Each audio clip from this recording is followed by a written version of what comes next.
Romeo 8 पर्व 28 पद जो माने ईश्वर को प्रेम करती जो माने ताहांको संकल्प अनुसार आहूत होइछंती ईश्वर जे समस्त विषय से मंगल साधन करती यह आम जानू केते सुंदर विषय बाइबल रो पुरातन नियम नूतन नियम रे आमे जो जो विश्वस्त लोक मानक जीवन को देखु जो माने परमेश्वर संकल्प अनुसार आहूत होइछंती ईश्वर को जो माने प्रेम करती तांको प्रेम अनुसार तांको जीवन को से माने ठिया करती पुणी परमेश्वर इच्छा साधन करने को जो माने दृढ़ संकल्प से विषय रे परमेश्वर ए विषय कहती जे सबु विषय परमेश्वर से मंगल साधन करती सिचुएशन केते विपरीत हेले मध्य से विपरीत सिचुएशन बा विपरीत परिस्थिति रु प्रभु ए प्रकार विषय सब उत्पन्न सृष्ट करती जे सबु विषय मिसिकी तांको लोक मानकर मंगलर कारण हुए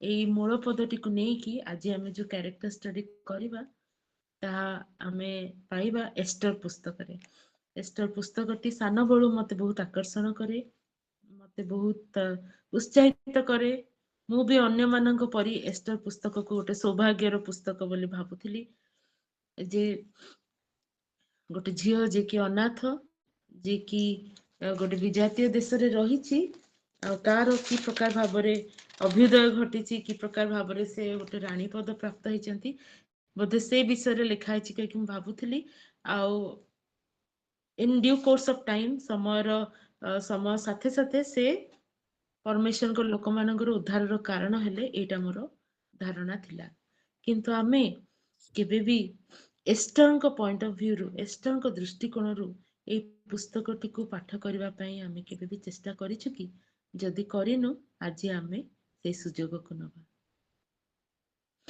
एस्टर पुस्तक आरंभ बा तार इतिहास मु कहबा पई चाहे आमे समस्त ए पुस्तक को बहुत थर पढिछु ए विषय प्रचार सुनिछु आमे निजे मध्य बहुत रिसर्च करिथिबु से पई रिलेट करिया पई किछि कष्ट हबनी जस्ट जणिया पई चाहे जे जो जिहुदी माने बंदी अवस्था रे बाबिलोन को नियुक्त होइतिले आ से माने जेतेबेले एजरा निहिमिया जिरुबाबेल नेतृत्व रे निज देश को फेरी आसीथिले किछि जण आउ किछि जिहुदी से माने से बाबिलो पुणी बाबिलो प्रदेश रो आखपाख अंचल रे पुणी से पर्सियन किंगडम पारस्य देशर राजांकर जो राज्य थिला ए विराट राज्य रे विभिन्न स्थान रे छिन्न भिन्न हो जाइतिले किछि जण विभिन्न कारणरू से माने फेरी आसी पारि नथिले किछि जण इस्राएल देश जहा कि ध्वंस अवस्था रे थिला जहा कि शुष्क थिला जहा कि उर्वर नथिला से देश को से माने फेरी आसिले ए नेता मानक नेतृत्व रे आउ किछि जण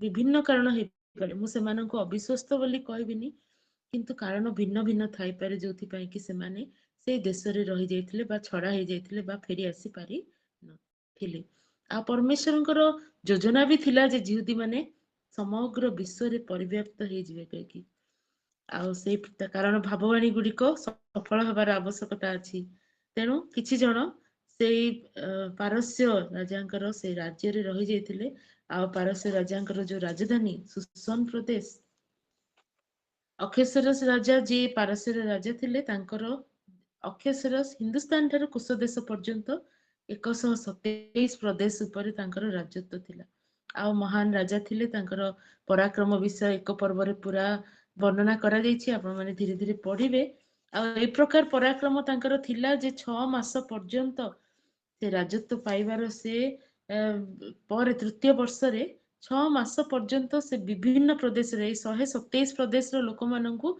भिन्न भिन्न समय रे राजधानी को डकै कि से भोज प्रस्तुत कले से माननकु तांकर से कर्तापण तांकर सब प्रकार आडंबर विषय पुणी तांकर जेते सामर्थ्य अछि जेते सौंदर्य अछि तांकर राजधानी रे तांकर राजकोष रे सब विषय से देखेले प्रदर्शन कले सेटा गोटे शक्ति प्रदर्शन भी करा जाय आपण माने देखिछन्ती आजिकाली मध्य से प्रकार कार्य सब करा जाय जेतेबेले समर अभ्यास करन्ती विभिन्न देश अमेरिका पुणी नॉर्थ कोरिया रशिया पृथ्वीर विशेष विशेष देश माने समर अभ्यास करने द्वारा निजर सामर्थ्य को जगत आगे प्रकाश करती से माने केते कैपेबल सेटा देखांती जद्वारा शत्रु माने गोटे भयर सहित रहिबे आ से माने अधीनता स्वीकार कर रहिबे राजांकर उद्देश्य मध्य पॉलिटिकल रीजन सेटा थिला ଆଉ ସେ 6 ମାସ ପର୍ଯ୍ୟନ୍ତ ତାଙ୍କର ସବୁ ପ୍ରଦର୍ଶନ କଲେ।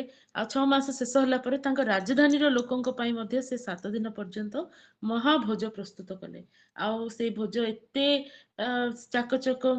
ଚାକଚକ୍ୟ ପୂର୍ଣ୍ଣ ଥିଲା, ପୁଣି ସେଥିରେ ଏତେ ପ୍ରକାର ଲୋକମାନଙ୍କ ପାଇଁ ବ୍ୟବସ୍ଥା ଥିଲା। 7 ଦିନ ପର୍ଯ୍ୟନ୍ତ ଯାହାର ଯେ ପ୍ରକାର ଇଚ୍ଛା ସେ ପ୍ରକାର ତାକୁ ଖୁସି ଅନୁସାରେ କରିବା ପାଇଁ ମଧ୍ୟ ବ୍ୟବସ୍ଥା ଥିଲା। ରାଜା ନିଜେ ନିଜର ଅଧିପତି ଗଣଙ୍କ ସହିତ ମଧ୍ୟ ମତ୍ତ ହେଇଥିଲେ। ବହୁତ ସେମାନେ ରେକଲେସଲି ସେମାନେ ଡ୍ରିଙ୍କସ୍ କରିକି ସେମାନେ ମତ୍ତ ହେଇଥିଲେ। ନିଜର ହୃଦୟକୁ ଚିତ୍ତ ପ୍ରବୋଧ କରିଥିଲେ। ତାଙ୍କର ହୃଦୟର ପୂର୍ଣ୍ଣତା ପର୍ଯ୍ୟନ୍ତ ସେମାନେ ଏନ୍ଜୟ କରିଥିଲେ। ଆଉ ସେଇ ଏନ୍ଜୟମେଣ୍ଟ ଭିତରେ ଗୋଟେ ଘଟଣା ଘଟିଲା, ଅପ୍ରତ୍ୟାଶିତ, ଦୁଃଖଦ। ଆଉ ତାହା ମାନେ ଜାଣୁ ବସ୍ତି ରାଣୀ, ଯିଏକି ପ୍ରମୁଖ ରାଣୀ ଥିଲେ ରାଜାଙ୍କର, ତାଙ୍କ ପ୍ରତି କଣ ଘଟିଲା ଆମେ ଜାଣୁ।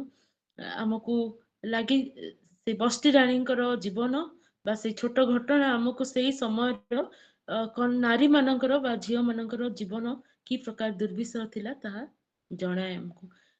ଆଜିକାଲିର ପରିସ୍ଥିତିରେ ମଧ୍ୟ ଆଜି ବି ଯଦି ଆମେ ପାଶ୍ଚାତ୍ୟ ଦେଶର ବିଭିନ୍ନ କଳା କାରନାମା ଗୁଡ଼ିକୁ ଦେଖୁଛୁ, ଆଜି ଆମେ ନେଟରେ ଦେଖୁଛୁ, ଆଉ ବହୁତ ପ୍ରକାର ନ୍ୟୁଜରେ ବି ଦେଖୁଛୁ, ଅଣ୍ଡର କରେଣ୍ଟ ଭାବରେ ଚାଲିଛି ଯେ ଝିଅ ମାନଙ୍କୁ କମୋଡିଟି ଭାବରେ ୟୁଜ କରାହଉଛି। ପଲିଟିକାଲ ଡିଲ୍, ପଲିଟିକାଲ ବହୁତ ପ୍ରକାର ଦେଶ ମାନଙ୍କର ରାଜନୈତିକ ବିଷୟ ଗୁଡିକ ଡିସାଇଡ କରିବା ପାଇଁ ଏଇ ନାରୀ ମାନଙ୍କୁ କମୋଡିଟି ସଦୃଶ୍ୟ ବା ଗୋଟେ ବସ୍ତୁ ସଦୃଶ୍ୟ ବ୍ୟବହାର କରିକି ବହୁତ ପ୍ରକାର ଏନ୍ଜୟମେଣ୍ଟ, ପ୍ଲେଜର ସିକିଂ ସବୁ ଚାଲିଛି। ଆଉ ସେଇ ସମୟରେ ମଧ୍ୟ ସେଇ ପ୍ରକାର ଅବସ୍ଥା ଥିଲା। ଝିଅ ମାନେ, ସ୍ତ୍ରୀ ମାନେ ଗୋଟେ ବସ୍ତୁ ତୁଲ୍ୟ ସେମାନେ ବ୍ୟବହୃତ ହଉଥିଲେ। ଏପରିକି ରାଣୀଙ୍କୁ ମଧ୍ୟ ରାଜା ସେ ମତ ଲୋକମାନଙ୍କ ସମ୍ମୁଖରେ ଆସିକି ତାଙ୍କ ସୌନ୍ଦର୍ଯ୍ୟକୁ ପ୍ରଦର୍ଶନ କରାନ୍ତୁ ବୋଲି ଗୋଟେ ଭିନ୍ନ ପ୍ରକାର ବିଷୟ କହିଲେ।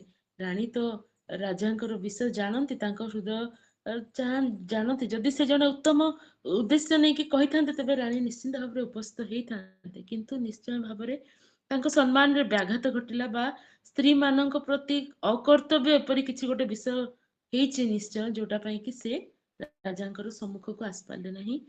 ଆଉ ଇମିଡିଏଟଲି ରାଜା ଅନ୍ୟମାନଙ୍କର ପରାମର୍ଶ ନେଇକି ତାଙ୍କୁ ମଧ୍ୟ ତାଙ୍କ ରାଣୀ ପଦରୁ ଚ୍ୟୁତ କଲେ। କାରଣ ଗୋଟିଏ ହିଁ ତାଙ୍କର ଡର ଥିଲା ଯେ ଯଦି ରାଣୀଙ୍କୁ ସେ ରାଣୀ ପଦରେ ରଖନ୍ତି, ଏଇ ଅବମାନନା ପରେ ମଧ୍ୟ ତେବେ ପ୍ରଦେଶ ଯାକର ସ୍ତ୍ରୀ ଲୋକମାନେ ନିଜ ନିଜର ହକ୍ ପାଇଁ ନିଜର ସେମାନେ ନିଜର ସେମାନେ ଯାହା ବି ପ୍ରାପ୍ୟ ବିଷୟ ସେ ବିଷୟ ପାଇଁ ସେମାନେ ମୁଣ୍ଡ ଉଠେଇବେ ବା ଆଉ ସେମାନେ ଅଧୀନତାରେ ରହିବେନି। ଏଇ ବିଷୟ ନ ଘଟୁ କହିକି ରାଣୀଙ୍କୁ ଗୋଟେ ଏକ୍ସାମ୍ପଲ ପରିକା ପନିଶମେଣ୍ଟ ଦିଆହେଲା।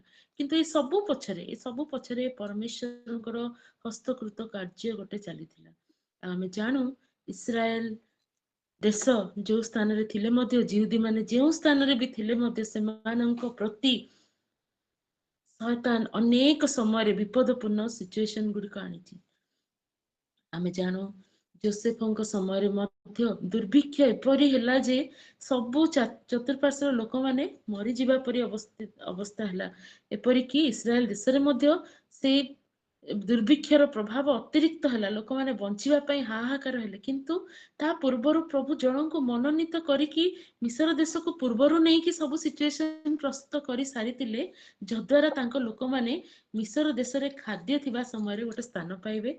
ଆଉ ପରମେଶ୍ୱରଙ୍କର ଯୋଉ ପ୍ରତିଜ୍ଞା ଅଛି ଯେ ଏଇ ମାନେ ହଉଛନ୍ତି ମନୋନୀତ ବଂଶ, ଏହାଙ୍କ ମାଧ୍ୟମରେ ଖ୍ରୀଷ୍ଟ ଆସିବେ, ସେଇ ବିଷୟକୁ ସେ ଲୁପ୍ତ ହେବା ପାଇଁ ଦେଇନାହାନ୍ତି। ଆଉ ପରମେଶ୍ୱର ଶୈତାନର ପ୍ରତ୍ୟେକଟି ଚାଲ ବିରୁଦ୍ଧରେ ତାଙ୍କର ଲୋକମାନଙ୍କ ମାଧ୍ୟମରେ ପୂର୍ବରୁ ପ୍ରସ୍ତୁତ କରିକି ଗୋଟେ ଯୋଜନା ପ୍ରସ୍ତୁତ କରନ୍ତି, ଯାହାକି ଠିକ ସମୟରେ ଜଣା ପଡେ।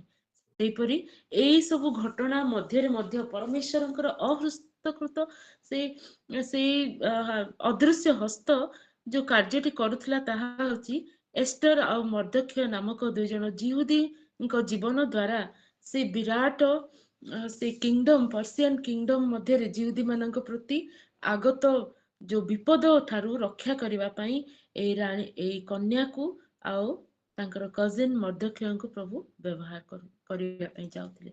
ଆଉ ବସ୍ତି ରାଣୀ ପଦଚ୍ୟୁତ ହବାର କାରଣ ଥିଲା ସେଇଠି ଏଷ୍ଟରଙ୍କୁ ଆସିବାର ଥିଲା। ଯଦି ଆମେ ଏଷ୍ଟରଙ୍କ ପଏଣ୍ଟ ଅଫ ଭ୍ୟୁରୁ ଏଇ ସମସ୍ତ ବିଷୟ ଦେଖୁ, ତେବେ ସିଏ ଜଣେ ହେଇପାରେ ଜଣେ ଟିନ୍ ଏଜ୍ ର ଝିଅ ହେଇଥାଇ ପାରନ୍ତି ସେ ସମୟରେ। ଆଉ ପାଖାପାଖି 105 ବର୍ଷ କି 120-25 ବର୍ଷ ଯୋଉମାନେ ଇସ୍ରାଏଲକୁ ଫେରି ଯାଇଥିଲେ ଲୋକମାନେ, ଆଉ ଯୋଉମାନେ ଅବଶିଷ୍ଟ ରହି ଯାଇଥିଲେ ବାବିଲୀୟ ପ୍ରଦେଶ ମାନଙ୍କରେ, ପାଖାପାଖି 105 ବର୍ଷ କି 110-15 ବର୍ଷର ଗ୍ୟାପ୍ ହେଇଯାଇଥିଲା ସେ ସମୟରେ। ଆଉ ସେ ଝିଅ ପିତାମାତାଙ୍କୁ ହରେଇଥିଲେ। ଜିହୁଦୀ ମାନଙ୍କର ପ୍ରପର ଆଇଡେଣ୍ଟିଟି ଏ ଦେଶରେ ନଥିଲା। ଜିହୁଦୀ ମାନେ ଯେହେତୁ ସେମାନେ ମୂର୍ତ୍ତି ପୂଜା କରନ୍ତି ନାହିଁ, ସେମାନେ ସେଇ ପରମେଶ୍ୱର ସର୍ବପରିସ୍ଥ ପରମେଶ୍ୱରଙ୍କର ପରିଚୟ ଥିଲା ତାଙ୍କ ମଧ୍ୟରେ, ସେମାନେ ଭୟ କରୁଥିଲେ। ତେଣୁ ସେମାନେ ଗୋଟେ ବିଦେଶୀ ଦେଶରେ ମଧ୍ୟ ସେମାନେ ସେ ବିଦେଶୀ ପରମ୍ପରାକୁ ନିଜ ମଧ୍ୟକୁ ନେଇ ପାରୁନଥିଲେ ସମ୍ପୂର୍ଣ୍ଣ ହୃଦୟର ସହିତ। ଆଉ ସେମାନେ ଗୋଟେ ଭିନ୍ନ ଜାତି ଭାବରେ ସମସ୍ତଙ୍କ ନିକଟରେ ପରିଦର୍ଶିତ ଥିଲେ, କାହିଁକି ନା ସେମାନେ ରହୁଥିଲେ ତ ସେ ସ୍ଥାନରେ, ସେମାନେ ବିଜନେସ ବି କରୁଥିଲେ।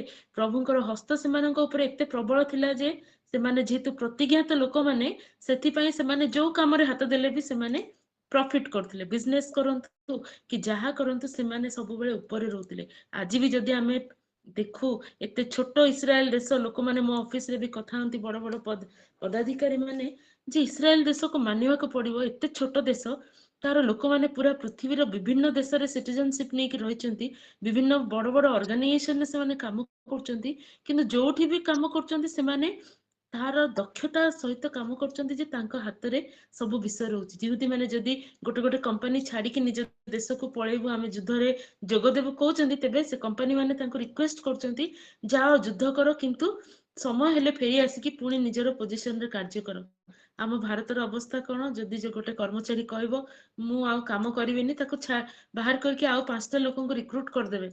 କିନ୍ତୁ ଜିହୁଦୀୟ ମାନଙ୍କର ଜ୍ଞାନ, ତାଙ୍କର ବୁଦ୍ଧି ଏ ପ୍ରକାର ଯେ ସେମାନେ ପୁରା ପୃଥିବୀର ଯୋଉ ଯୋଉ ସ୍ଥାନରେ ବି କାର୍ଯ୍ୟ କରୁଛନ୍ତି, ସେମାନେ ନିଜର କାର୍ଯ୍ୟ କ୍ଷେତ୍ର ପାଇଁ, ନିଜ ଦେଶ ପାଇଁ, ସେଇ ସ୍ଥାନୀୟ ଅଞ୍ଚଳ ପାଇଁ ସେମାନେ ଗୋଟେ ବହୁତ ଆଶୀର୍ବାଦର କାରଣ। ବା ଆପଣ ମାନେ ଜାଣିବେ କି ନାହିଁ, ଆମେରିକାର ଇକୋନୋମି ଏଇ ଜିଉସ୍ ମାନେ ରନ୍ କରୁଥିବା କମ୍ପାନୀ ମାନଙ୍କ ଉପରେ ପର୍ଯ୍ୟବେସିତ। ସେଥିପାଇଁ ଆମେରିକା ବହୁତ ମାତ୍ରାରେ ସେ ଇସ୍ରାଏଲକୁ ସପୋର୍ଟ କରିବା ପାଇଁ ବାଧ୍ୟ। ଯେତେବେଳେ ଇସ୍ରାଏଲର ଆବଶ୍ୟକତା ପଡୁଛି, ବହୁତ ଦେଶ ମାନେ ଭୟ କରନ୍ତି ଯେ ଏତେ କ୍ଷୁଦ୍ର ଦେଶ, ଓଡିଶା ପରିକା ଛୋଟ ଦେଶ, ଅଧାରୁ ଅଧା ସେଥିରେ ମରୁଭୂମି, ଆଉ କିଛି ଉତ୍ତମ ବିଷୟ ବହୁତ ସେଠୁ ମାନେ ପାରିପାର୍ଶ୍ୱିକ ପରିସ୍ଥିତି ନାହିଁ, କିନ୍ତୁ ପରମେଶ୍ୱରଙ୍କ ଜ୍ଞାନ ବୁଦ୍ଧିରେ ସେମାନେ ବହୁତ ଶକ୍ତିଶାଳୀ ଆଉ ବହୁତ ସେମାନେ ପ୍ରତାପବାନ ଲୋକମାନେ ଅଟନ୍ତି ବୋଲି ସମଗ୍ର ପୃଥିବୀ ତାଙ୍କୁ ରେକଗ୍ନାଇଜ କରେ। ସେଇ ସମୟରେ ମଧ୍ୟ ମୁଁ ବିଶ୍ୱାସ କରୁଅଛି, ସୁସନ ରାଜଧାନୀ ହେଉ କି ଅକ୍ଷେଶ୍ୱରସ୍ ରାଜାଙ୍କର ସେଇ ପ୍ରଦେଶ ମାନଙ୍କରେ ଏଇ ଜିହୁଦୀ ମାନଙ୍କର ପ୍ରତିପତ୍ତି ବିସ୍ତୃତ ହେଇଥିବ, ଆଉ ସେମାନେ ସେଇ ବିଜାତୀୟ ଦେଶ ମାନଙ୍କ ଲୋକଙ୍କର ଅଧୀନରେ ରହୁନଥିବେ। ସେଥିପାଇଁ ସେମାନେ ସମସ୍ତଙ୍କ ଚକ୍ଷୁର ବାଲି ସଦୃଶ ହେଇଥିବେ। ଆଖିର ବାଲିକୁ ଯେମିତି କେହି ବି ଟଲରେଟ କରିପାରନ୍ତିନି, ସେମିତି ଜିହୁଦୀ ମାନଙ୍କର ମଧ୍ୟ ଉପସ୍ଥିତିକୁ କେହି ବି ବହୁତ ଖୁସିର ସହିତ ଗ୍ରହଣ କରୁନଥିଲେ। ସେଥିପାଇଁ ସେମାନଙ୍କର ଅନେକ ଶତ୍ରୁ ଥିଲେ। ଆଉ ରାଜଧାନୀରେ ଯେତେବେଳେ ସୁସନ ରାଜଧାନୀରେ ଏଷ୍ଟର ଆଉ ଅଧ୍ୟକ୍ଷ ଅଛନ୍ତି, ଏପରି ଗୋଟେ ଟର୍ଣ୍ଣିଂ ପଏଣ୍ଟ ଆସିଲା ଏଷ୍ଟରଙ୍କ ଲାଇଫରେ, ମେ ବି ତାଙ୍କର ବହୁତ ଅର୍ଲି ଏଜରେ। ଆଉ ସେ ସମୟରେ ସେମାନଙ୍କୁ ପ୍ରତିଦିନ ବ୍ୟବସ୍ଥା ପାଠ କରିବା ବା ପରମେଶ୍ୱରଙ୍କ ବିଷୟରେ ଶିକ୍ଷା ଦେବା, ପରମେଶ୍ୱରଙ୍କ ବ୍ୟବସ୍ଥା ଗୁଡିକ ବିଷୟରେ ସେମାନଙ୍କୁ ଶିକ୍ଷା ଦେବା ପାଇଁ ହେଇପାରେ ବହୁତ ବେଶୀ ସୁବିଧା ନଥିବ, କିନ୍ତୁ ଯେତିକି ବିଷୟ ସେମାନେ ଶୁଣିଛନ୍ତି ପରମେଶ୍ୱରଙ୍କ ବିଷୟରେ, ତାହାକୁ ହିଁ ଧରି ରଖି ସେମାନେ ତାଙ୍କର ଜୀବନ କାଟୁଥିଲେ।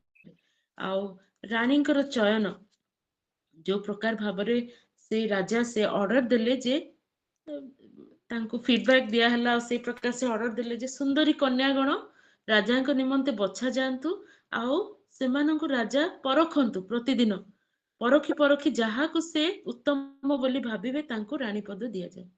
ତେବେ ଗୋଟେ ଝିଅ ମାନଙ୍କ ପାଇଁ ଏ ପ୍ରକାର ସୁନ୍ଦର ଝିଅ ମାନେ, ଯୋଉମାନେ ବି ଟିକେ ସୁନ୍ଦର, ସେମାନଙ୍କୁ ଫୋର୍ସ କରିକି ବି ଘରୁ ନିଆ ହେଇଥିବ। ଚାଲ, ରାଜାଙ୍କର ଏଇଟା ଆଦେଶ ଯେ ସୁନ୍ଦର କନ୍ୟା ମାନେ ତାଙ୍କ ଗୃହରେ ସଂଗୃହୀତ ହେବେ। କୋଉଥିପାଇଁ ନା ଗୋଟେ ରାତି ପାଇଁ ସେମାନେ 12 ମାସ ପ୍ରସ୍ତୁତ ହେବେ। ଗୋଟେ ରାତି ରାଜାଙ୍କ ସହିତ କ୍ଷେପଣ କରିବା ପାଇଁ 12 ମାସ ସେମାନଙ୍କୁ ସୌନ୍ଦର୍ଯ୍ୟର ଟ୍ରିଟମେଣ୍ଟ ଦିଆହବ। ମୁଁ ଆଉ ଡିଟେଲରେ ପଦ ସହିତ ଯାଇପାରୁନି, ଯେହେତୁ ସମୟ କମ ଅଛି, କିନ୍ତୁ ମୋ ହୃଦୟ ଉତ୍ତପ୍ତ ହଉଛି ଆଉ ସେ ବିଷୟ ଗୁଡିକୁ ସ୍ମରଣ କଲା ବେଳେ, ଯେ ଅଙ୍ଗ ରକ୍ଷା ପାଇଁ ସେମାନଙ୍କୁ 12 ବର୍ଷ ସମୟ ଦେଲା ପରେ ଗୋଟେ ରାତି ପାଇଁ ସେମାନେ ରାଜାଙ୍କ ନିକଟକୁ ଯାଉଥିଲେ। ଆଉ ରାଜା ଯଦି ତୁଷ୍ଟ ଥିଲେ, द्वितीय थर डाकिबे नहले सेमाने राजांकर उपपत्नी मानकर दल मध्य रहिबे आ पुनर्बार गृह को लोक मानक निकट को फेरी आसिबार सुजोग सेमानकर नथिला जदियो बाइबल ए विषय लिखाएनी किंतु मु इतिहास पुस्तक मानकर पढुतिली जे एई प्रकार अनेक उपपत्नी मानक जो मानक राजा और डाकंतिनी सेमानंकु जदि चलेबा पई सेमानकर प्रतिपोषण करिया पई जदि बेसी टंका खर्च हुए तेबे दरकार पड़ले सेमानंकु हत मध्य करि दिया होतला बा अनैतिक कार्य पई मध्य छाड़ी दिया होतला सेमानकर कोनोसी आइडेंटिटी परिचय किंबा किछि भी नथिला तेबे एस्टर रानी एस्टर से सेई कन्या मानक मध्य संग्रहित हेले किंतु तांकर गोटे विशेष गुण आमे देखिलु ना से कोनोसी विषय रे कंप्लेन करिसंती ना से कोनोसी विषय रे प्रतिवाद करचंती ना प्रश्न पचारिचंती किंतु से सिचुएशन सहित निजको खाप खुएकी चलीचंती कारण परमेश्वर को दृष्टि तांका प्रति अछि आ से निजर कजिन जे मर्दख्य तांकर कथा अनुसार मध्य बाध्य हेकी और सबमिसिव हेकी से सब सिचुएशन रे रही अछंती आमे जानू समय अनुसार जितेबाला एस्टरंकर समय आसिला राजा तांको अन्यान्य कन्या मानक अपेक्षा अधिक पसंद कले तेणु तांको राजांकर गृह रे रानी भाबरे तांको प्रतिष्ठा कराहला तांको नारे मध्य भोज दियागला अनेक कार्य गुड़िक मध्य कले किंतु एस्टर रानी चयन करा जिबा परे मध्य कन्या मानकर चयन प्रक्रिया शेष होई नथिला आउ 2:19 पदरे लिखा जाए एस्टर 2:19 रे लिखा जाए कन्या माने द्वितीय थर संग्रहित होगा समय जदि रानी बछा हेई गले तापरे आउ थरे द्वितीय थर कन्या माननकु बाछिबार आवश्यकता कोन एथिर मु भाबुची जे से राजा जने अयस प्रिय आउ कन्या प्रिय हेई थाई पारंती सुंदर कन्या माननकु चाखिबार गोटे तांकर ये थाई पारे सेति पय रानीकर चयन परे मध्य कन्या माने आउ थरे द्वितीय थर संग्रहित होबा पई से माने थिले चली से प्रक्रिया शेष हो नथिला आउ से समय रे आमे जानू मर्दख्य मध्य राजा निमंते किछि गोटे चक्रांत विषय सुनिले से राजांकर विरुद्ध रे आ से विषय से एस्टर माध्यम रे कहि कि राजांकर से प्राण रक्षा कले ए सब परिस्थिति परे आमे जानू जने अगाग्य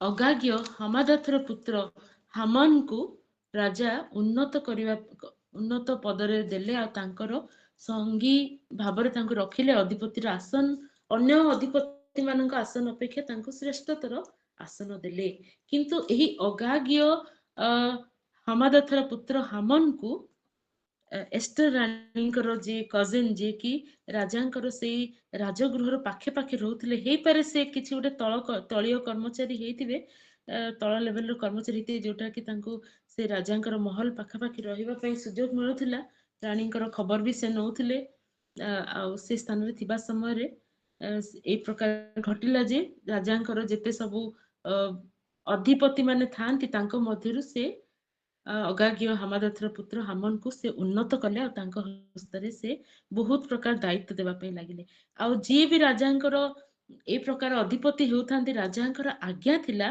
जे सेमानंकु सर्वोच्च सम्मान दिया हबो समस्त ठिया है कि तांकर जीवा आसीबा समय रे प्रणाम करिवे किंतु राजांकर अन्य कर्मचारी माने देखुचंती जे समस्त उठिकी हामन को प्रणाम करचंती किंतु राजांकर आज्ञा थिले मध्य मर्दख्य तांको प्रणाम करू नाहंती सेमाने सेति पय बारंबार कहिले आ तापरे चुगली कले भी जाय कि हामान को निकट रे जे एई व्यक्ति जे कि जने जिहुदियो से आपन को प्रणाम करूनांती आ से घटना को नै कि जी केवल रीजन थिला तांकर मर्दख्यंकर प्रणाम न करिवार रीजन थिला जे से जने जिहुदी लोक आ जिहुदी लोक हिसाब रे से लोक को प्रणाम करिया पे चाहनथले मो मन रे भी गोटे प्रश्न थिला जे राजांकर आज्ञा को कोन पालन न करिवा द्वारा मर्दख्य पूरा देशर लोक मानक प्रति विपद टाणी आनिथिले कि ताहले ए प्रकार कार्य से काहेकि करूथिले एटा करिवा कोन उपयुक्त हला तांको पक्षरे पूरा समग्र जिहुदी जाति पय एते बड़ विपद टाकी आनिवाटा कोन तांको पय ठीक थिला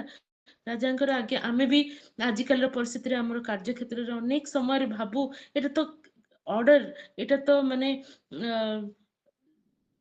लीगली ए विषयटा गोटे बहुत बड़ शासन हिसाब रे आछि एटा को मानिबा ना मानिबानी बहुत समय आम भितर द्वंद्व थाए किंतु आमर जदि परिप्रेक्षी परमेश्वर दृष्टि ठीक अच्छी देन को विषय को मानिबार अछि, को विषय को कि प्रकार भाबरे आमे ताको इग्नोर करिबा परमेश्वर को ज्ञानर सहित बा कि प्रकार से परिस्थिति रे न्यूट्रल रहिबा सेटा परमेश्वर ही हम मानकु ज्ञान देई पारंती, नतुबा ए प्रकार परिस्थिति रो सम्मुखीन हवा बहुत कष्टकर मु निजे अनुभव करिछि।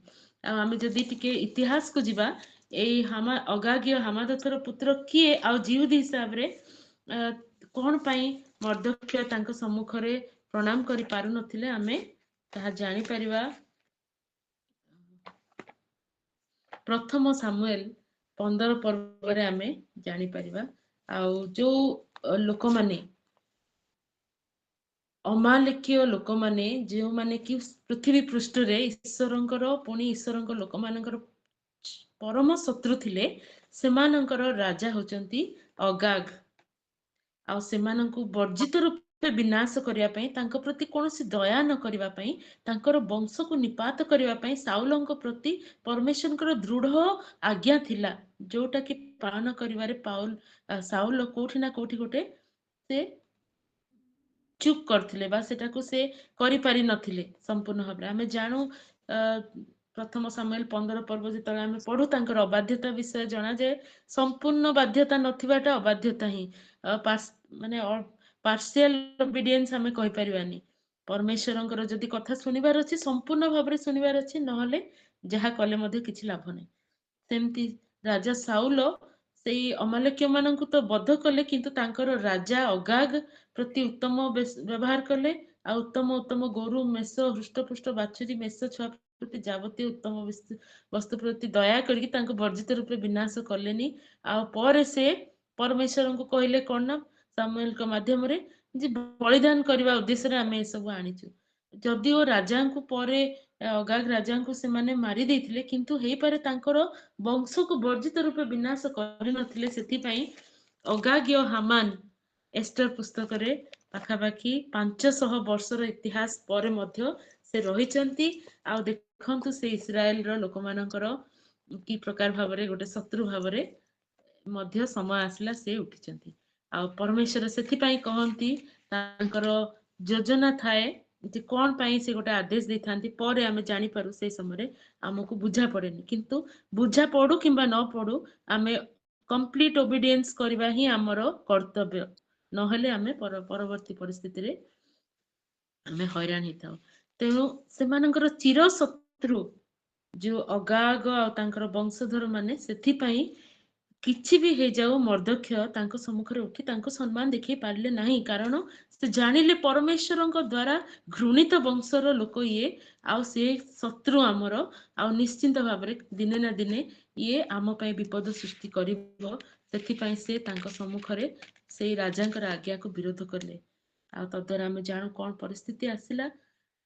पुणी एस्टरंकर पुस्तकर जो सारांश जो मुख्य पदटी निकट को आमे ए स्थान रे जिबा, जहा 4 पद रे लिखा जाए आमे जानु धीरे धीरे कौन डेवलपमेंट हैला। आ राजांकर आज्ञा जितबे से हामान जाई कि राजा को कहिले जे ए प्रकार गोटे लोक माने अछंती, कारण जणे मर्दख्य विरुद्ध रे गोटे कार्य करिवा पई पदक्षेप नवा पई तांको पई गोटे छोट विषय लागिला। कहले आंकर संपूर्ण वंश को जिहुदी वंश को मु मूलपोछ कर देबी, ए प्रकार षडयंत्र से कले। आ कौन कले से राजा निकट को जाई कि तांकर आदेश मागिले जे एई लोक माने जो माने आपन को आज्ञा पालन करंती नाही तांको आपण विनष्ट करिया पई आदेश दियंतु। आ राजा तांकर अंगुरिय को काढी के दे देले। बुझिलेनी जे ए लोक माने किए प्रकृति तांको पई भलो करूचंती कि मंद करूचंती, तांको देशर उन्नति पई एमानकर किछि कंट्रीब्यूशन अछि कि नाही ताहा भी राजा बुझिलेनी। आ से प्रकार राजा थिले जे कि फीडबैक रे चालुथिले, अन्य मानक परामर्श ऊपर बहुत निर्भर करुथिले। विभिन्न समय रे आमे एस्टर पुस्तक रे देखिबा जे अन्य मानक फीडबैक ऊपर से चालुथिले। आ सेई समय रे जेतले हामान तांको गोटे परामर्श देले, से संगे संगे तांकर अंगुरिय काढी दे देले। आ द्रुत गति रे संपूर्ण 127 प्रदेश रे एई विषय घोषणा मध्य हे गेला जे द्वादश मासर त्रयोदश दिन रे जिते जिहुदी माने अछंती सेमानंकु लूट करा जाऊ, सेमानंको ऊपरे जाहाकु जहा इच्छा करंतु, सेमानंकु तांकर शत्रु मानंको हस्तरे समर्पित करा होची। सेमानंकु मारी पारंती, सेमानंकु लूट करि पारंती, सेमानंकु जहा चाहिले सेमानंकु सहित करि पारंती। ए प्रकार गोटे माने अविवेकी राजाज्ञा गोटे प्रकाश पाइला। ଆଉ ସେ ବିଷୟ ଶୁଣିକି ମର୍ଦ୍ଦକ୍ଷ ଜାଣିଲେ ଆଉ ବୁଝିପାରିଲେ ଯେ କଣ ପାଇଁ ସିଏ ଆଉ ଏଷ୍ଟର ରାଣୀ ରାଜାଙ୍କ ଗୃହରେ ସ୍ଥାନ ପାଇଛନ୍ତି, ସେ ବିଷୟ ସେ ବୁଝିପାରିଲେ। ଆଉ ଅଖା ପିନ୍ଧିଲେ, ଆଉ ସେ ଭ୍ରୂକ୍ଷେପ କଲେନି ଯେ ମୁଁ ରାଜାଙ୍କ ଗୃହର ଗୋଟେ କର୍ମଚାରୀ ହେଲେ ମଧ୍ୟ ମୁଁ ଏଇ ଅଖା ପିନ୍ଧିବିନି। ଆମେ ବହୁତ ସମୟରେ କମ୍ପ୍ରମାଇଜ କରିଦଉ, କିନ୍ତୁ ତାଙ୍କର ଯୋଉ ବିନମ୍ରତାର ପରିଚୟ, ଯୋଉ ପରମେଶ୍ୱରଙ୍କ ସମ୍ମୁଖରେ ନିଜକୁ ନତ କରିବାର, ନିଜକୁ ଶୂନ୍ୟ କରିବାର ଯୋଉ ଚିହ୍ନ ଅଖା ପିନ୍ଧିବା ଆଉ ଭସ୍ମରେ ବସିବା, ସେ ବିଷୟ ସେ କଲେ। ଆଉ ଯଦିଓ ସମ୍ଭବ ନଥିଲା ରାଜାଙ୍କର ଗୃହ ମଧ୍ୟକୁ ପ୍ରବେଶ କରିବା ପାଇଁ, ତଥାପି ସେ ଅଖା ପିନ୍ଧିକି ବାହାରେ ରହିଲା। ଆଉ ଏଷ୍ଟର ରାଣୀଙ୍କ ନିକଟକୁ ସେ କହି ପଠେଇଲେ ଯେ ହେଇପାରେ ତୁମକୁ ଯାଇକି ନିଜ ଲୋକମାନଙ୍କ ପାଇଁ ସିଚୁଏସନ ଅନୁସାରେ କଥା କହିବା ପାଇଁ ପଡିବ। ଏଷ୍ଟର ରାଣୀ କହିଲେ ତାଙ୍କର ସିଚୁଏସନକୁ ଏଷ୍ଟର ରାଣୀ ଜଣାଉଛନ୍ତି। ରାଜାଙ୍କର ଆଦେଶ ନଥିଲେ କେହି ମଧ୍ୟ ରାଜାଙ୍କ ପାଖକୁ ଯାଇପାରିବେନି, ରାଜା ନ ଡକେଇଲେ କେହି ଯାଇପାରିବେନି।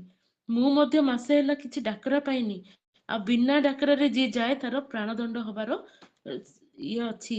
ସେଇ ସମୟରେ ପ୍ରତ୍ୟେକ ବିଶ୍ୱାସୀ ମାନଙ୍କୁ ଆହ୍ୱାନ କରୁଥିବା ମୂଳ ପଦ ଗୋଟେ, ଆଉ ଦାୟିତ୍ୱରେ ପୁଣି ମାନେ ଅଧିକାରରେ ଥିବା ଅନେକ ଖ୍ରୀଷ୍ଟୀୟ ବିଶ୍ୱାସୀ ମାନଙ୍କ ପ୍ରତି ଯୋଉ ଆହ୍ୱାନ, ସେଇ ଆହ୍ୱାନ ଆମେ ପଢୁ ଏଷ୍ଟର ତାର 4 ପର୍ବର 14 ପଦରେ, ଯୋଉଠି କି ମର୍ଦ୍ଦକ୍ଷ ତାଙ୍କୁ ସିଧା ସିଧା ଭାବରେ କହୁଛନ୍ତି, ଯେବେ ତୁମେ ଏହି ସମୟରେ ସର୍ବତ ଭାବରେ ନୀରବ ହୋଇ ରୁହ, ତେବେ ଅନ୍ୟ କୌଣସି ସ୍ଥାନରୁ ଜିହୁଦୀୟ ମାନଙ୍କର ଉପକାର ଓ ଉଦ୍ଧାର ଉତ୍ପନ୍ନ ହେବ, ମାତ୍ର ତୁମ୍ଭେ ଓ ତୁମ୍ଭର ପିତୃବଂଶ ବିନଷ୍ଟ ହେବ।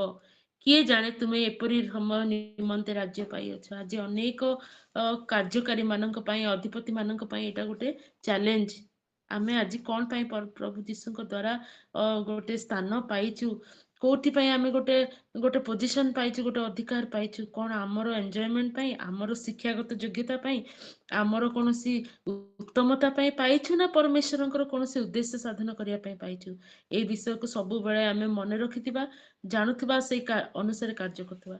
ଏଷ୍ଟର ରାଣୀ ସାଙ୍ଗେ ସାଙ୍ଗେ ବୁଝିପାରିଲେ ନିଜର ସିଚୁଏସନକୁ, ଆଉ ସେ କଣ କଲେ, ସମସ୍ତଙ୍କର ସାହାଯ୍ୟ ମାଗିଲେ ଯେ ସମସ୍ତେ ପ୍ରାର୍ଥନାରେ ଉପବାସ ସହିତ ରୁହନ୍ତୁ।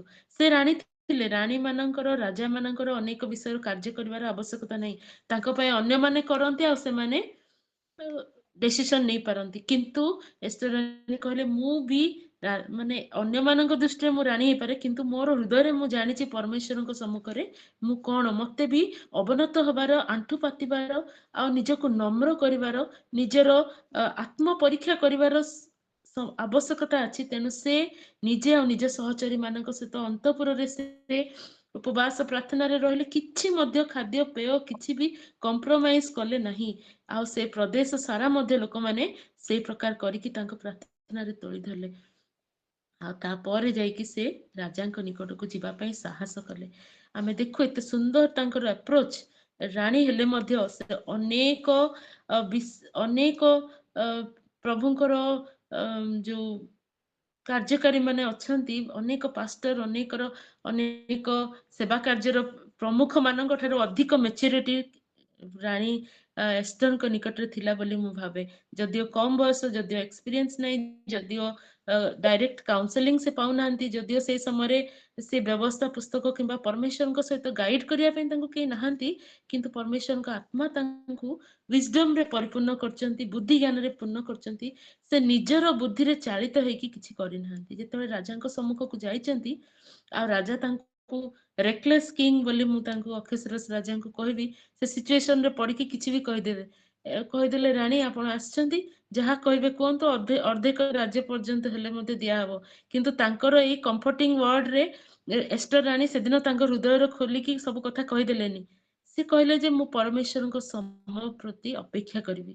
ତେଣୁ ଖାଲି ଗୋଟେ ସାଧାରଣ କଥା କହିକି ସେ ରାଜାଙ୍କୁ ଡାକିଲେ ଯେ ତାଙ୍କର ପ୍ରସ୍ତୁତ ଭୋଜରେ ଆସିବା ପାଇଁ।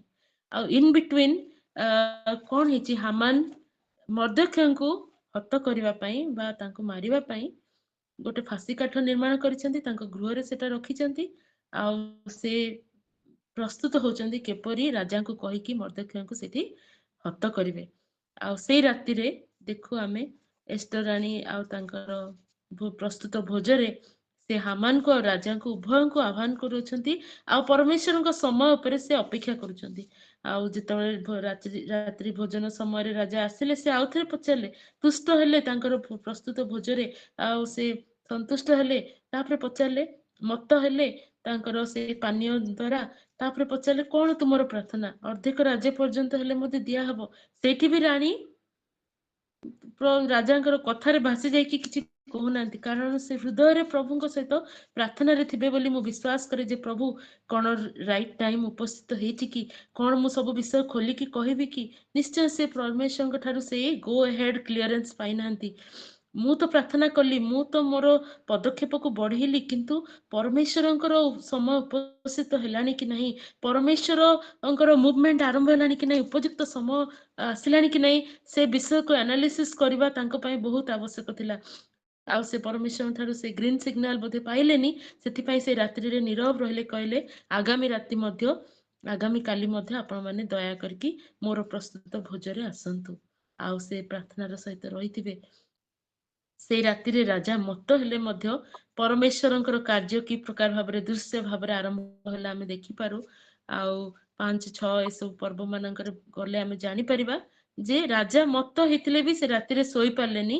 ଆଉ ସେ ପଚାରିଲେ ଯେ ଇତିହାସ ପୁସ୍ତକ ଗୁଡ଼ିକ ଖୋଲା ଯାଉ। ଆଉ ତାଙ୍କ ମନ ଆନ୍ଦୋଳିତ ହେଲା, କଣ କୋଉ ବିଷୟ ପାଇଁ ଆନ୍ଦୋଳିତ ହେଲା ଆମେ ଜାଣୁନୁ, ତା ପରମେଶ୍ୱରଙ୍କ ଆଡୁ ହେଲା।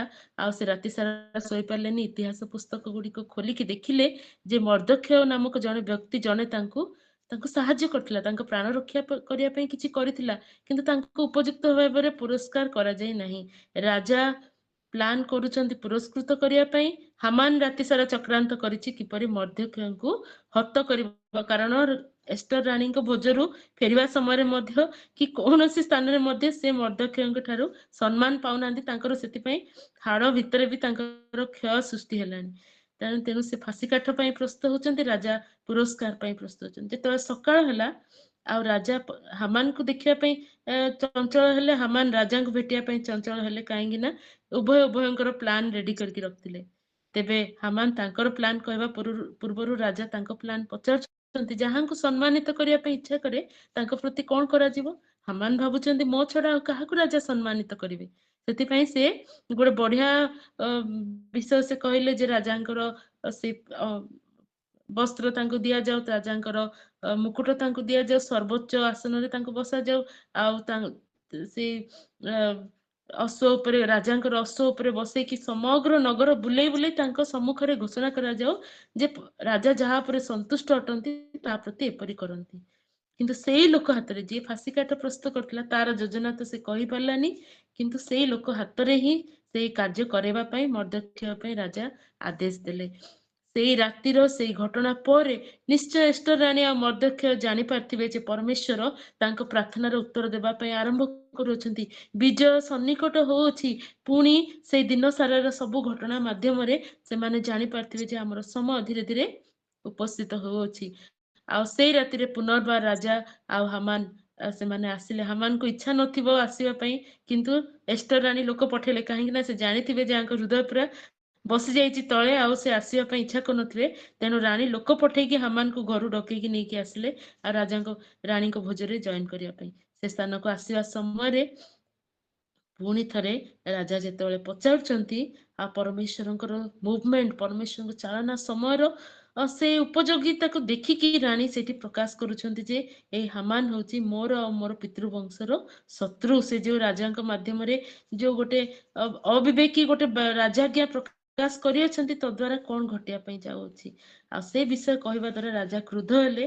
ଆଉ ସେ ଯେତେବେଳେ ଉଠି ଯାଇଛନ୍ତି, ହାମାନ ଯୋଉ ପରିସ୍ଥିତିରେ ପଡିଥିଲେ, ରାଜା ଜାଣିଲେ ଯେ ଏଇ ଲୋକ ହଉଛି ରାଣୀଙ୍କର ଆଉ ତାଙ୍କ ବଂଶର ସେ ଅନିଷ୍ଟକାରୀ। ତେଣୁ କହିଲେ ଯୋଉ ବିଷୟ ମାନେ ଯୋଉ ଫାଶୀ କାଠ ପ୍ରସ୍ତୁତ କରାହେଇଛି ମର୍ଦ୍ଦକ୍ଷେୟଙ୍କ ପାଇଁ, ସେଥିରେ ହିଁ ଏଇ ଲୋକକୁ ତୁମେ ଫାଶୀ ଦେଇଦିଅ ବୋଲି ସେ ସାଙ୍ଗେ ସାଙ୍ଗେ ଆଦେଶ ଦେଇଥିଲେ। ଆଉ ତାପରେ ଏଷ୍ଟର ରାଣୀ ପୁନର୍ବାର ତାଙ୍କ ଲୋକମାନଙ୍କ ପାଇଁ ପ୍ରାର୍ଥନା କଲେ ଯେ ଯୋଉ ଯୋଉ ପ୍ରଦେଶ ମାନଙ୍କରେ ପ୍ରଚାରିତ ହେଇଛି ଯେ ଲୋକମାନଙ୍କୁ ଏଇ ଅମୁକ ଦିନରେ ହତ କରାହବ, ରାଜାଙ୍କର ଆଜ୍ଞା ତାଙ୍କ ଦେଶରେ ସେମିତି ଥିଲା। ରାଜା ଆଜି ଚାହିଁଲେ ଗୋଟେ ଜିନିଷ ବଦଳାଇ ଦେବେ, ସେମିତି ନାହିଁ। ସେ ରିଗ୍ରେଟ କଲା ପରେ ବି ସେ ଆଉ ସେ ଜିନିଷଟାକୁ, ଯୋଉ ଆଦେଶ ସେ ଦେଇ ସାରିଛନ୍ତି ଅଲରେଡି, ତାକୁ ବ୍ୟାକ୍ କରିପାରୁନଥିଲେ। ଏଷ୍ଟର ରାଣୀ ବସ୍ତି ରାଣୀଙ୍କ ପାଇଁ ବି ରାଜାଙ୍କର ମନ ଟିକେ ଦୁଃଖ ହେଲା କିଛି ଦିନ ପରେ, କିନ୍ତୁ ଯେହେତୁ ରାଜାଜ୍ଞା ପ୍ରକାଶିତ ହେଇସାରିଛି ତାଙ୍କୁ ବାହାର କରିଦେବା ପାଇଁ, ତେଣୁ ରାଜା ଆଉ ସେ ରାଣୀଙ୍କୁ ଆଉ ରିଟର୍ନ ଆଣିଲେ ନାହିଁ। ସେପରି ରାଜାଙ୍କ ଠାରୁ ଯୋଉ ଆଜ୍ଞା ପ୍ରକାଶିତ ହେଇଯାଏ ତାହା ଅନ୍ୟଥା କରାଯାଇ ପାରେ ନାହିଁ। ତେଣୁ ସେମାନେ ରିକ୍ୱେଷ୍ଟ କଲେ ଯେ ଆମକୁ ଆଉ ଗୋଟେ ରାଜାଜ୍ଞା ପ୍ରକାଶ କରା ହଉ ଯେ ଯୋଉ ପୂର୍ବତନ ବିଷୟ ଥିଲା ଯେ ଜିହୁଦୀ ମାନଙ୍କୁ କ୍ଷତି ପହଞ୍ଚେଇବା ପାଇଁ ସେଇ ଦିନଟିକୁ ପୁଣି ଥରେ ବନ୍ଦ କରିକି ତାହା ଜିହୁଦୀ ମାନଙ୍କୁ ଦିଆ ହଉ ଯେ ଜିହୁଦୀ ମାନେ ନିଜ ନିଜର ଶତ୍ରୁ ମାନଙ୍କ ଉପରେ ସେଇ ଦିନରେ କର୍ତ୍ତୃତ୍ୱ କରନ୍ତୁ। ଆଉ ତଦ୍ୱାରା ରାଜା ମଧ୍ୟ ସେଥିରେ ରାଜି ହେଲେ। ଆଉ ସମଗ୍ର ଦେଶରେ ସେଇ ବିଷୟଟି ଅ ଗଲା। ଆଉ ଆମେ ସମସ୍ତେ ଜାଣୁ ଯେ ଜିହୁଦୀ ମାନଙ୍କର ସେଇ ଉଦ୍ଧାରର ଦିନ ଉପସ୍ଥିତ ହେଲା। ଆଉ ସେଇ ଦିନ ଗୁଡିକୁ ସେମାନେ ପୁରିମ୍ ଭାବରେ ସେଇ ଗୋଟେ ଉତ୍ସବ ଭାବରେ ସେମାନେ ପାଳନ କରନ୍ତି ଆଉ ସ୍ମରଣ କରନ୍ତି। ଆଉ ଏଷ୍ଟର ପୁସ୍ତକକୁ ପଢିକି ପରମେଶ୍ୱରଙ୍କ ସୁରକ୍ଷା ବିଷୟରେ ମନେ ପକାନ୍ତି ପ୍ରତ୍ୟେକ ଜିହୁଦୀ ମାନେ। ତେବେ ଏଇ ସବୁ ମାଧ୍ୟମରେ ଏଷ୍ଟର ରାଣୀଙ୍କ ଜୀବନରୁ ଅଳ୍ପ କିଛି ଶିକ୍ଷା ଆମେ ସଂକ୍ଷେପରେ ଗ୍ରହଣ କରିକି ଆଜିର ଏଇ ବାକ୍ୟକୁ ଶେଷ କରିବା। ମୁଁ ଯୋଉ ଛୋଟ ଛୋଟ ପଏଣ୍ଟ ଏଷ୍ଟର ରାଣୀଙ୍କର ଜୀବନରୁ ମୁଁ ଶିକ୍ଷା କରିଛି ସେଟା ମୁଁ କହିବା ପାଇଁ ଚାହେଁ। She was queen but of an imperfect kingdom. ସେ ଜଣେ ରାଣୀ ତ ଥିଲେ କିନ୍ତୁ ଗୋଟେ ଏ ପ୍ରକାର ରାଜ୍ୟର ରାଣୀ ଥିଲେ ଯାହାକି ଗୋଟେ ପରଫେକ୍ଟ କିଙ୍ଗଡମ୍ ନୁହେଁ। ଆମେ ସମସ୍ତେ ବି ଖ୍ରୀଷ୍ଟଙ୍କ ନିମନ୍ତେ କନ୍ୟା ଭାବରେ ଆମେ ଆହୁତ ହେଇଛୁ। କିନ୍ତୁ ଆମ ସମସ୍ତଙ୍କର ଅପେକ୍ଷା ଗୋଟେ ପରଫେକ୍ଟ କିଙ୍ଗଡମ୍ ପାଇଁ। ଆମର ରାଜାଙ୍କର ସେଇ ସ୍ନେହ ସେଇ ପ୍ରେମର ସମୟ ପାଇଁ ଆମେ ଅପେକ୍ଷା କରିଛୁ। ଯୋଉଟା ପରଫେକ୍ଟ କିଙ୍ଗଡମ୍, ଯୋଉଠି କୌଣସି ଅନ୍ୟାୟ ନାହିଁ, ତୁଚ୍ଛ ନାହିଁ, ଯୋଉଠି କାହାକୁ ବସ୍ତୁ ତୁଲ୍ୟ ବ୍ୟବହାର କରାଯାଏ ନାହିଁ, ଯୋଉଠି ଲୋକମାନଙ୍କ ପାଇଁ ଅବିବେକୀ ରାଜା ନାହାନ୍ତି। ଏ ପ୍ରକାର ଇମ୍ପରଫେକ୍ଟ କିଙ୍ଗଡମ୍ ନୁହେଁ କିନ୍ତୁ ଗୋଟେ ପରଫେକ୍ଟ କିଙ୍ଗଡମ୍ ଯୋଉଠି ପରମେଶ୍ୱର ନିଜେ ଗୌରବ ସ୍ୱରୂପ, ନିଜେ ଆଲୋକ ସ୍ୱରୂପ, ନିଜେ ତାର ସୌନ୍ଦର୍ଯ୍ୟ ସ୍ୱରୂପ, ତାଙ୍କ ଆଲୋକ ଆଉ ପ୍ରେମରେ ସେଇ ନଗରୀ ସେଇ ରାଜ୍ୟ ଆଲୋକିତ ଆଉ ସୌନ୍ଦର୍ଯ୍ୟମୟ। ସେଇ ରାଜ୍ୟ ପାଇଁ ଆମର ଅପେକ୍ଷା ଅଛି। We are also called selected, ମାନେ ସେଇ ରାଜକନ୍ୟା ସଦୃଶ ଆମେ ଅଛୁ ଯୋଉମାନେ କି ଆମେ ପରଫେକ୍ଟ କିଙ୍ଗଡମ୍ ପାଇଁ ଆମେ ଅପେକ୍ଷା କରିଅଛୁ। She was obedient.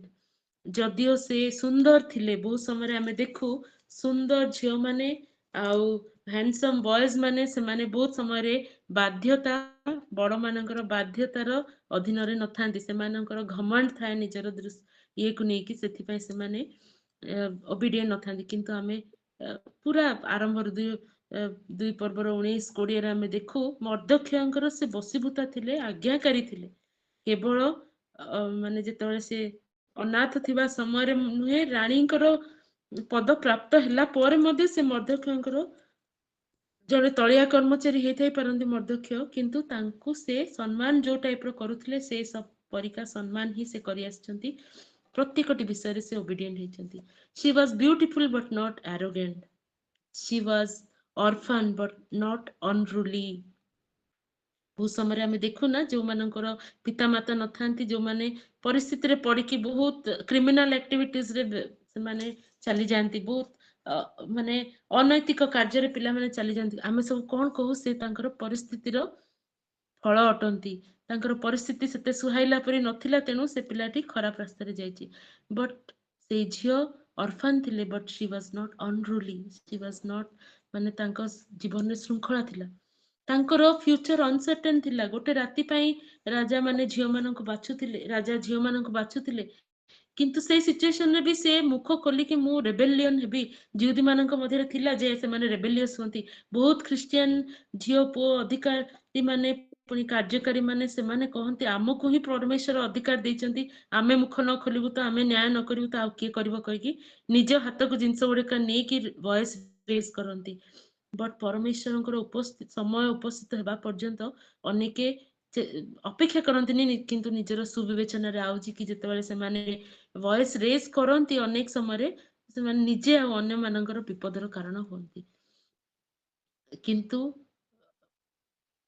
ଏଷ୍ଟର ସେ ପ୍ରକାର ନଥିଲେ। ସିଚୁଏସନ ଯେପରି ଥିଲା ତାଙ୍କୁ ଡକା ହେଲା, ତାଙ୍କୁ ମଧ୍ୟ ସେ କ୍ୟାମ୍ପରେ ରଖାଗଲା, ନିଜର ଲୋକମାନଙ୍କଠୁ ନିଜର ପରିବାରଠୁ ଦୂରରେ ରଖାଗଲା, ସେଇ ଅନ୍ତପୁରରେ ରଖାଗଲା। କିନ୍ତୁ ସବୁ ସ୍ଥାନରେ ସେ ଫେଭର ପାଇଲେ, ସମସ୍ତଙ୍କ ଦୃଷ୍ଟିରେ ସେ ଅନୁଗ୍ରହର ପାତ୍ରୀ ହେଲେ। ଯେହେତୁ କଣ ପାଇଁ, ନିଜର ଯୋଗ୍ୟତା ପାଇଁ କି ନାହିଁ, କେବଳ ପରମେଶ୍ୱରଙ୍କ ହସ୍ତ ତାଙ୍କ ଉପରେ ଥିଲା ବୋଲି। ସେଇ ପ୍ରକାର ଯୋସେଫ ମଧ୍ୟ ଯେତେବେଳେ ବି ସେଇ ବିଦେଶୀୟ ରାଜ୍ୟରେ ଥିଲେ, से स्थान रे परमेश्वर को हस्त सकाशे से अनुग्रहर पात्र होइतिले आ परमेश्वर जेतबे आवश्यक पड़ला से फास्टिंग प्रेयर कले जोटा कि रानी आवश्यकता नथिला किंतु से निजको नम्र कले परमेश्वर सम्मुखरे आउपरी मु कहली जे सी निजर सुविवेचना अनुसार बा तांकु राजा गोटे कोमल कथा कहउचंदी कहि से राजा पास्ट हिस्ट्री को से भूली जाय कि आगे इमोशनल है कि भाव प्रवण है कि सब विषय बाहर कर देलेनी बहुत समय रे आमे हमर इमोशन को कंट्रोल करि पारु नाहु परमेश्वर को समय तांको चालना को बुझी पारु ना मो सहित भी घटी अनेक थर किंतु आमको आमर इमोशन को परमेश्वर सम्मुखरे खोला खोली भाव में काढ़ार अच्छी किंतु जगतर लोक मान सम्मुखरे बहुत भावी चिंती इमोशन को कंट्रोल करके कथा हबार अच्छी आ से प्रकार कार्य करि पारिले कहि कि एस्टर रानी से कार्य को समाप्त कले जहाँ साउल राजा तांकर राजत्व रे करि पारले नहीं unlike King Saul she shown perfect obedience Saul राजा निश्चिंत भाव में परमेश्वर से वर्जित रूपे विनाश करने विषय को से पालन करि पारले नहीं तेणु परमेश्वर उद्देश्य परिपूर्ण हला नहीं आ से मध्य राज्य पद हरेले साउल मध्य परमेश्वर द्वारा रिजेक्टेड हेले किंतु एस्टर रानी से अगाग्य हामान पूरा संपूर्ण वंश को ध्वंस करने से हस्तक्षेप कले से जानिले मु जो समय नीरव रहिबार अच्छी नीरव रही किंतु जो विषय रे मते दृढ़ भाव में कहबार अच्छी परमेश्वर इच्छा को सफल करने से विषय रे से समय अनुसार दृढ़ रूपे कहले जिते हामान गृह दत्त है सब विषय पर अधिकार देले सी भाविले जे लोक मैंने मोर अंडर रे अच्छे मुझे दास दासी करके रखी मुझे कर्तृत्व करी मो अंडर रे से रे कहीं बंचे रखी ना मत दरकार नहीं से लोक मैंने प्रॉपर्टी किंतु परमेश्वर इच्छा साधन करिवार अच्छी जो माने कि शत्रु अटंती जिहुदी मानकर से अगाग्य हामान रो वंशधर माने से संपूर्ण मूलपोच करके रानी हत्या करने कहले आउ साउल जितेबाला परमेश्वर को आज्ञा को पालन कले पार्शियाली कले किंतु से ही वंश से बिन्यामीन वंश जो बिन्यामीन वंश द्वारा परमेश्वर साउल को बाछी आज्ञा पालन करने से बिन्यामीन वंशीय से मर्दक्ष आ एस्टर को प्रभु बाछिले 500 वर्ष पर इच्छा को सफल करने आ से परफेक्टली सेटा को ओबीडिएंट हेले अगाग्र से अगाग्य हामन समस्त गृह को ध्वंस करवा वंशीय लोक मान संपूर्ण रूपे हत कले किंतु साउल जेपरी से माने लालसा कले लुट द्रव्य प्रति बा साउलंकर अंडर रे थिबा जो लोक माने युद्ध पई जाइतले से माने जेमती लालसा कले एस्टनकर अधीन रे बा मर्दख्याଙ୍କ अधीन रे जो जिहुदी माने तांकर शत्रु माननको विनाश कले से माने तांकर द्रव्य प्रति से माने प्रलोभित हेई नाहंती जदी के जने साहाय्य करंती आमे शेष करूचु एस्टर पुस्तक 8 रो 12 और 15 टिके पढ़िबे कि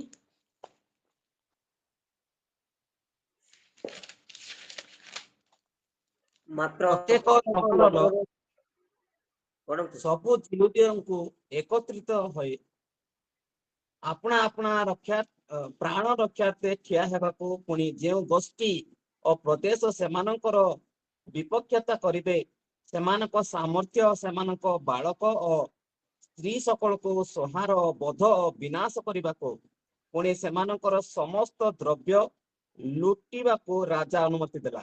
धन्यवाद। राजा अनुमति देले जे सेमाननको पूरा बध संहार कर विनाश कर और सेमाननको द्रव्य मध्य लुंठन कर किंतु जेतेबेले जिहुदी माने से कार्य को कले से माने कोन कले 9 रो 10 पद टिके पढ़ दियंतु सर।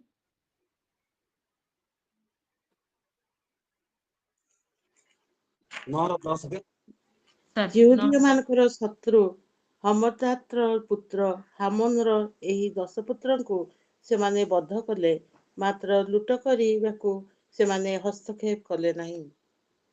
धन्यवाद। ता 9 रो 15 रे मध्ये सेंति लिखा जाए आ सुसन रो जिहुदी माने अदर मासर चतुर्दश दिन रे मध्ये एकत्रित होई सुसन रे 300 लोकन को बध कले मात्र लुट करिया पई हस्तक्षेप कले नहीं प्रलोभित हेले नहीं से लोक मानक द्वारा ଅନେକ ସମୟରେ ଆମେ परमेश्वरଙ୍କର वाक्यକୁ पालन କରିବା ପାଇଁ ଯାଉ ଆଉ ଆମକୁ ସୁହାଇଲା ପରି ପରିସ୍ଥିତି ମଧ୍ୟ ଯେତେବେଳେ ଆମେ ଦେଖୁ ଆମେ ସେଇ ବିଷୟଟିକୁ ପ୍ରଲୋଭିତ ହେଇକି ଆମେ ଗୋଟେ ଟ୍ରାପ ରେ ପଡିଯାଉ ବା ଗୋଟେ ଜନ୍ତାରେ ପଡିଯାଉ ଯେ ଆମେ ସେଇଠି ହିଁ ଆମର ପତନ ଆରମ୍ଭ ହେଇଯାଏ। କିନ୍ତୁ ଲୋକମାନେ ଜାଣିଲେ ବା ମର୍ଦ୍ଦକ୍ଷ ଆଉ ରାଣୀ ଏଷ୍ଟରଙ୍କର ଗୋଟେ ଦୃଢ ଆଜ୍ଞା ଥିବ ତମେ ତୁମର परमेश्वरଙ୍କ इच्छाକୁ ସାଧନ କରିବ, ଶତ୍ରୁମାନଙ୍କୁ ବିନାଶ କରିବ, ଯେଉଁମାନେ ପ୍ରକୃତରେ ଜିହୁଦୀ ମାନଙ୍କର ବିରୋଧୀ ସେମାନଙ୍କୁ ହତ କରିବ। ସେଇ ସମୟରେ ଏମିତି ହେଲା ଯେ ଲୋକମାନେ ଭୟଭୀତ ହେଇକି ଅନେକ ଜିହୁଦୀୟ ଧର୍ମ ମାନେ ସେମାନେ ଅବଲମ୍ବନ କରିବାକୁ ଲାଗିଲେ। ଯେଉଁମାନଙ୍କର ଜିହୁଦୀ ମାନଙ୍କ ସହିତ ମତାନ୍ତର ଥିଲା ସେମାନେ ଆସିକି ତାଙ୍କ ସହିତ ମିଶିଗଲେ, କ୍ଷମା ପ୍ରାର୍ଥନା କଲେ, ତାଙ୍କ ସହିତ ମିଳିତ ହେଲେ, ନିଜର ପ୍ରାଣ ରକ୍ଷା ପାଇଁ ସେମାନେ ଚେଷ୍ଟା କଲେ। ଆଉ ବହୁତ ଜଣ ଜିହୁଦୀ ମତାବଲମ୍ବୀ ମଧ୍ୟ ହେଇଗଲେ ଡର ଭୟରେ। ଏଇଟା ଆମେ ଦେଖୁ ଯେତେବେଳେ ଈଶ୍ୱରଙ୍କ କାର୍ଯ୍ୟ ହୁଏ ସେତେବେଳେ ମାନେ ଆଶ୍ଚର୍ଯ୍ୟ ଭାବରେ ତାହା ହୁଏ। କିନ୍ତୁ ଯେତେବେଳେ ଜିହୁଦୀ ମାନଙ୍କ ହାତରେ ସେଟା ଦିଆଗଲା ଯେ ତୁମେ କର, ସେମାନେ କେବଳ ଶତ୍ରୁ ମାନଙ୍କୁ ବିନାଶ କରିବା ଛଡା ସେମାନଙ୍କର ଲୁଟ ଦ୍ରବ୍ୟ ପ୍ରତି, ସେମାନଙ୍କର ସୁନ୍ଦର ସ୍ତ୍ରୀ ମାନଙ୍କ ପ୍ରତି, ସେମାନଙ୍କର ସୁନ୍ଦର ସୁନ୍ଦର ବାଳକ ବାଳିକା ମାନଙ୍କ ପ୍ରତି, ତାଙ୍କର ପଶୁ ପକ୍ଷୀ, ତାଙ୍କର ସୁନା ଗହଣା ପ୍ରତି ସେମାନେ ପ୍ରଲୋଭିତ ହେଲେନି। କାର୍ଯ୍ୟ ସାରିଲେ ଯେତିକି ଆପଏଣ୍ଟେଡ ଟାଇମ ଦିଆହେଲା ତା ଭିତରେ ଶେଷ। ଆଉ ସେଇ ଦିନଟିକୁ ସ୍ମରଣୀୟ ଭାବରେ ତ ଜଣେ ନାରୀ ନେତ୍ରୀ, ଜଣେ ଝିଅ ଯାହାଙ୍କର ଜୀବନ ବିଷୟରେ ଆମେ ପଢିଲୁ ଆଉ ସମ୍ପୂର୍ଣ୍ଣ ବାଧ୍ୟତା ଦ୍ଵାରା ସେମାନେ କି ପ୍ରକାର ଭାବରେ ଈଶ୍ୱରଙ୍କର କାର୍ଯ୍ୟକୁ ସାଧନ କରିପାରିଲେ, ନିଜର ଲୋକମାନଙ୍କ ପ୍ରାଣକୁ ରକ୍ଷା କରିପାରିଲେ। ଗୋଟେ ଏକ୍ସାମ୍ପଲ ହେଇକି ମାନେ ଗୋଟେ ଅସମ୍ଭବ ପରିସ୍ଥିତି ଆଜି ଜିହୁଦୀ ମାନଙ୍କୁ ମାରିବା ପାଇଁ ଯୋଉ ଡେଟରେ ଡିକ୍ଲାରେସନ ହେଇଯାଇଛି 127 ପ୍ରଦେଶରେ, ସେଇ ଦିନରେ ଜିହୁଦୀ ମାନଙ୍କୁ କେବଳ ତାଙ୍କ ପ୍ରାଣ ରକ୍ଷା କରାହେଲା ତାହା ନୁହେଁ, ତାଙ୍କୁ ବି ଅଧିକାର ଦିଆହେଲା ଯେ ତୁମେ ତୁମର ଶତ୍ରୁ ମାନଙ୍କୁ। ଆଜି ଭାବନ୍ତୁ ଆମେ ଭାରତରେ ମୁଷ୍ଟିମେୟ ସଂଖ୍ୟାରେ ଅଛୁ, ଏଇପାରେ ଗୋଟେ ଅର୍ଡର ଆସିବ ଯେ ଖ୍ରୀଷ୍ଟିଆନ ମାନଙ୍କୁ ମାରିଦିଅ, କାହାର ମନରେ ଦୟା ଆସିବ ଯେ ନାଇଁ ନାଇଁ ଯୋଉ ମାରିବା ପାଇଁ ଯୋଉ ଆଜ୍ଞାଟା ଦିଆହେଇଥିଲା ନାଇଁ ସେଟା କ୍ୟାନସଲ କରାହେଇଯାଉ। କିନ୍ତୁ ଏମିତି କଣ ଆଜ୍ଞା କେବେ ଆମକୁ ମିଳିବ ଯେ ତୁମେ ଖ୍ରୀଷ୍ଟିଆନ ମାନେ ତୁମର ଯିଏ ଶତ୍ରୁ ମାନେ ଅଛନ୍ତି ଏଇ ଦେବ ପୂଜକ ମାନଙ୍କୁ ତୁମେ ମାରିଦିଅ କହିକି? ବହୁତ କଷ୍ଟ, ଆମେ କେବେ ଭାବି ଏକା ପାରିବୁନୁ ଯେ ସେମିତି କେବେ ବି ହବ କହିକି। କିନ୍ତୁ ପରମେଶ୍ୱର ସେ ପରଫେକ୍ଟ ମାନେ ଓବିଡିଏନ୍ସ ସକାଶୁ ସେଇ ପ୍ରକାର କାର୍ଯ୍ୟ କଲେ। ସେଇ ବିଜାତୀୟ ଦେଶ ଯୋଉଠି ଶତ୍ରୁ ଭାବରେ ଥିଲେ ଜିହୁଦୀ ମାନେ, ତାଙ୍କୁ ଅଧିକାର ଦେଲେ ତୁମ ଶତ୍ରୁ ମାନଙ୍କୁ ବିନାଶ କର ବୋଲି। ଆଉ ଏଇ ଶିକ୍ଷା ପ୍ରାପ୍ତ କରିଥିବାରୁ ପ୍ରଭୁ ମତେ ସେଇ ବିଷୟ ସବୁ ଶୁଣେଇଥିବାରୁ, ଆଉ ୱିଜଡମ ଯୋଉ ବିଷୟର ଆବଶ୍ୟକତା ବହୁତ ସମୟରେ ଆମେ ସେଇ ପରମେଶ୍ୱରଙ୍କର ଜ୍ଞାନ, ଚତୁରତା, ନଲେଜ ବୋଲି ମୁଁ କହିବିନି, କିନ୍ତୁ ସେ ୱିଜଡମ, ୱିଟ୍ ଆଣ୍ଡ ୱିଜଡମ ପ୍ରତିଦିନର କାର୍ଯ୍ୟକଳାପ ସମୟରେ ଆମେ ପରମେଶ୍ୱରଙ୍କୁ ପଚାରୁଥିବା, ପରମେଶ୍ୱରଙ୍କ ଦୃଷ୍ଟିରେ ଏଇଟା କଣ ସେଟା ପରୀକ୍ଷା କରି ଦେଖୁଥିବା, ତାଙ୍କ ବାକ୍ୟ ପଢିବା, ତାଙ୍କର କାଉନସେଲିଂ, ତାଙ୍କର ଶିକ୍ଷା ଗୁଡିକୁ ଯଦି ଆମେ ଭିତରେ ରଖିବା ହିଁ ତେବେ ହିଁ ପରିସ୍ଥିତି ଅନୁସାରେ ଆମକୁ ପରମେଶ୍ୱରଙ୍କ ଶିକ୍ଷା ଗୁଡିକ କଥା କହିବ। ତେବେ ଏଇ ସମସ୍ତ ବିଷୟ ଆମେ ଆଜି ଯାହା ଚିନ୍ତା କଲୁ ତା ଆମ ଜୀବନରେ କଥା କହୁ ବୋଲି ପ୍ରାର୍ଥନା ସହିତ ମୁଁ ଶେଷ କରୁଛି। ଆଉ ପ୍ରଭୁ ଦେଇଥିବା ସୁଯୋଗ ପାଇଁ ଧନ୍ୟବାଦ ଦେଉଛି। ଆପଣ ସମସ୍ତଙ୍କ ସହବର୍ତ୍ତୀ ମଧ୍ୟ ହୁଅନ୍ତୁ। ଆଜି ଦିନ ଗୋଟେ ଆଶୀର୍ବାଦର ଦିନ, ଆମେ ସମସ୍ତେ ଉତ୍ତମ ରୂପେ ପରମେଶ୍ୱରଙ୍କ ଛାମୁରେ ଆଜି ଦିନଟିକୁ